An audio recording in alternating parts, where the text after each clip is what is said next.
Eh, Selamat malam untuk kita semuanya. Perkenalkan nama saya Bernardo Pasaribu dengan NIM 11S23001. Jadi, pada kesempatan kali ini saya akan menjelaskan mengenai praktikum 3 yang untuk pembelajaran mesin. Jadi, pertama-tama ada impor library ya, NumPy, Panda, Matplotlib ya, Seaborn. Lalu untuk yang ini adalah code untuk eh, mount ke Google Drive kita. Lalu nih kita akan tampilkan kalau yang pertama itu penjualan tiket pesawat ya, datasetnya tampilkan. Lalu tampilkan lagi buat kolom baru, kolom total pemasukan ya bisa. Lalu kita tampilkan headnya atau 5 eh, 5 baris paling atas ya. Nah, lalu kita bisa hapus kolom ya, kita bisa hapus kolom total pemasukannya. Ini ada dua cara, cuman saya hanya buat satu. Dan juga di nanti selain seperti ini dia pakai drop juga ya, cuman agak beda seperti ini. Langsung drop si kolomnya nggak pakai eksis lagi. Lalu ini ada transaction ID. Nah, hapus kolom. Kita akan hapus kolom yang namanya transaction ID. Lalu kita tunjukkan lagi itu si apa namanya is nulnya atau kolom-kolom yang nol, ada nilai nol. Nah, ini ada ini 44 di gender 66. Lalu kita cari nilai SKU-nya untuk tiket price-nya, jadi dapat nanti sekitar 1,39. Nah, tiket price ini kan tadi SKU-nya segini, jadi kita bisa pakai metode median ya untuk mengganti nilai nolnya. Nah, kalau dia di bawah nol atau negatif baru kita pakai min ya. Nol min 0,5 sampai 0,5 ya. Kalau saya tidak salah. Lalu ini ada gender. Gendernya juga tadi kan bermasalah nih kan. Udah 56 ya nolnya. Lalu si gendernya bakal kita ganti ke nol nanti ya. Kita buat jadi nol. Nah, lalu bakal hilang ya. Kita panggil lagi sih nolnya bakal hilang. Lalu ada data types-nya kita cek lagi. Ini ada date, kolom date-nya ya, def date. Lalu def date PD type ini ngubah ke bentuk eh, bentuk apa namanya? Waktu ya, format waktu yang benar ya. Demon ya. Lalu ini ada rename pakai hari, ini pakai bulan. Lalu kita tunjukkan si tiket price-nya dalam bentuk box plot ya. Kita mau cek nih ada outlier atau enggak ya. Tadi kan kita udah selesai ngecek SKU-nya. Lalu kita lanjutkan dengan ngecek si outliers atau nilai yang kemungkinan besar dia lenceng atau terlalu besar atau terlalu kecil seperti itu. Tidak masuk akal lah. Nggak sejalan dengan eh, nilai atau kumpulan nilai yang seharusnya seperti itu. Lalu kita ini simpan kolomnya. Lalu eh, kita cek ini sebenarnya di modul dikatakan kita langsung apa namanya menggunakan EQR ya EQR untuk metode pengolahannya. Tapi saya coba juga menggunakan si log transform. Nah, si log transform ini sebenarnya bakal berguna ya ketika data yang kita butuhkan itu semisal kita mau pisah nih, ini contoh ya tiket ya, tiket. Nah, ada yang reguler, nah ada yang premium. Nah, disitulah si log transform ini bakal berguna karena kalau semisal kita hanya mengkategorikan tiket price-nya hanya satu gitu, ini kan anggapan kita hanya satu lah ini kan. nggak ada dia reguler, nggak dipisah-pisah seperti itu. Nah, harusnya kita tambahin lagi tuh apa namanya, status tiket. Nah, kalau kita mau memakai si lock transform ini, tapi sebenarnya ada pengaruhnya juga, cuman dia nggak terlalu berasa ya pengaruhnya ketika kita lakukan lock transform, atau sebenarnya tidak ideal untuk kasus seperti ini ya. Jadi kita pakai IQR ya. Nah, tidak ideal sekali ya. Nah, untuk skillnya jadi sangat jauh. Lalu, nah ini kalau kita pakai IQR, eh, kita batasi si boundnya jika dia nanti apa namanya, di luar bound ini, di bound Q apa lower bound sama upper boundnya, di luar itu si nilai yang ada di luar itu semuanya dia bakal diubah ke median, median ya. Dan ini akan jadi tampilan box plotnya. Tidak lagi kan, tidak lagi yang titik-titik luar ini ya, atau outliersnya. Lalu kita masuk ke latihan 2, Titanic CV ya, data Titanic. Ini ada passenger ID, survive, P-class, namesake, dan lain-lain. Nah, untuk yang banyak nolnya ini di Edge ya, Edge cabin sama embark ya, embark. Nah, di Edge-nya dulu kita olah. Eh, ini ini SQ-nya 0,39, lalu kita buat median ya. Nah, karena untuk kasus ini median paling bagus sebenarnya. Cuman sebenarnya mean juga bisa ya, mean juga bisa, cuman median paling bagus. Lalu kita cari data types-nya. Oke, lalu kita labeli si sex ya. Kita label sex. Ini kan jadi 0, 0, 1, 0, 0, 1.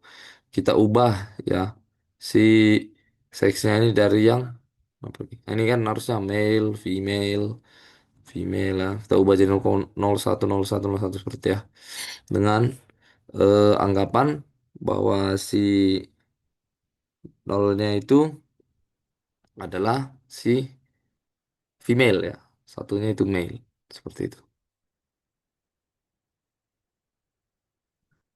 Nah, lanjut kita buat mappingnya. Nih ya, tadi kita buat lagi, kita jelaskan bahwa si female itu nilainya 0 dan si male itu nilainya 1. Lalu number. Nah, kita bakal buat si data-datanya dalam bentuk number ya. Karena si model kita ini bisa bacanya eh, hanya input number, bukan string ya. Nah, kita ubah ke number agar bisa diolah, kita tampilkan korelasinya ya. Nah, untuk korelasi ini sendiri jika dia positif ya, atau ya positif lah, positif 1 atau ke atasnya, itu bakal kita anggap eh bukan positif 1 ya. eh Positif ya, bernilai positif itu kita anggap dia istilahnya searah ya. Searah. Kalau dia negatif itu perlawanan arah. Misal anggaplah H ya. Ini H kita bandingkan dengan sex ya. Nah, jadi ini semisal makin tua, istilahnya makin tua atau makin bertambah nilai si H-nya, makin besar. Makin besar juga nilai si di kolom si seks. Seperti itu. Nah, dan jika terbalik, jika seperti ini, eh, seks atau si SP ini, nah, kita bandingkan dengan si seks, kolom seks. Nah, dia bakal ketika nanti si SP ini nilainya menurun ya. Nah, maka si seks ini bakal naik. Nah, kolom seksnya bakal naik nilainya. Nah, begitu juga dengan kebalikannya gitu. Jika ini naik, ini bakal turun si seksnya. Seperti itu. Seperti negatif. Nah, ini kira-kira untuk gambaran dalam bentuk heat mapnya. Lalu ini lagi ada Titanic. Kita olah lagi. Ini kita kembali ke data awal. Belum diapa-apai. Jadi kita bisa langsung seperti ini. Per library kita bakal tunjukkan bentuk hierarki ya. Hierarki dalam artian si ininya sebagai kelasnya. Ini ada subclass dan si tidak sama ini sebagai elemennya ya. Seperti itu. Lalu masuk ke pengolahan data COVID. Nah, di pengolahan data COVID ini banyak sekali data yang bisa kita olah. Eh, ini ada berapa ya? Banyak lah ini ya, banyak lah. Banyak sekali ini hampir 100 ribuan ya. 100 ribu banyak. Lalu kita bisa ini nulnya ya, nol. Ini nulnya.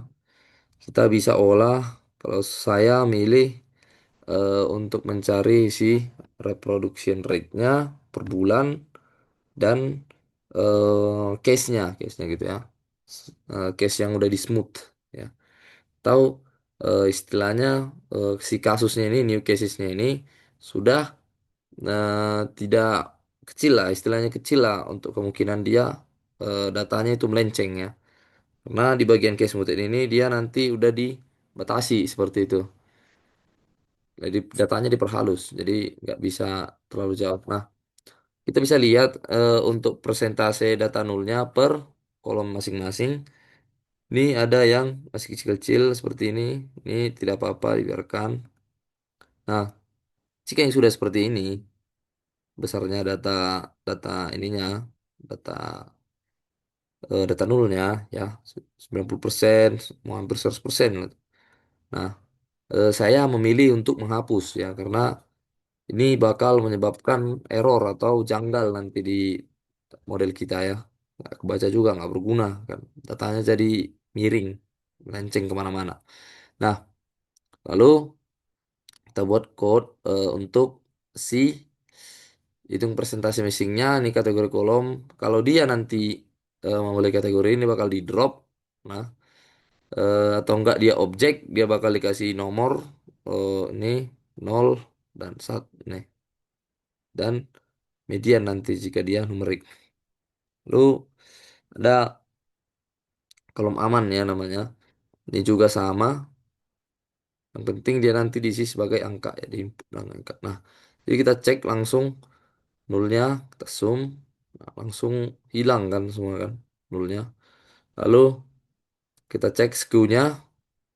Skew-nya ini masih banyak yang berantakan. Jadi kita buat lagi kodenya skew. Kita buat nah, log transform. Nah, kita bakal dapat yang seperti ini ya. Karena saya memilih log transform karena saya kira lebih cocok saja ya. Lebih cocok karena banyak cara untuk mengolah data ya masing-masing. Saya milih seperti ini. Nah, lalu setelah kita apa namanya dapatkan seperti ini, nah kita bisa pakai sih apa namanya new apa nah si reproduction rate-nya nanti. Nah, kita buat dulu korelasi mapnya ya. Jadi setelah handling outliers dan skewness ya. Nah, ini seperti ini. Nah, ini kenapa di tengah-tengah satu? Karena dia bakal jumpa ya dengan dirinya sendiri ya. Ini guys. Jadi otomatis cocok. Otomatis ini bakal sempurna ya. Seperti itu. Ini sempurna gitu. Sama-sama naik. Nah, nah, lalu kita ubah dulu. Kita kan mau ngambil atau mau bikin dalam bentuk ini ya. Per bulan gitu ya. Lalu kita buat dulu datanya biar eh, nggak error. Kita buat date ya. Data waktunya kita buat date. Nah, ada month. Kita buat jadi dalam bentuk bulan ya. Datanya diambil langsung dalam bentuk bulan. Nah, apa yang mau kita ambil? Ini ada rata-rata reproduksi rate dan total dari si new test smooth ya. Yang udah di smooth datanya per bulan ya totalnya. Lalu kita buatkan dengan gambar seperti ini ya. Karena kita hasilkan seperti ini. Ini kita bisa lihat label Juli. Nah, untuk yang new test smoothed-nya terbanyak itu ada di Juli ya, di bulan Juli. Nah, rata-rata reproduction rate per bulan itu paling besarnya di March dan paling kecilnya di Mei. Ya. Ini kalau testing per bulannya paling kecil di September seperti itu. Ini ada bisa kita lihat 132 juta. Oke. Jadi mungkin segitu saja yang bisa saya sampaikan. Kurang lebihnya saya mohon maaf. Terima kasih.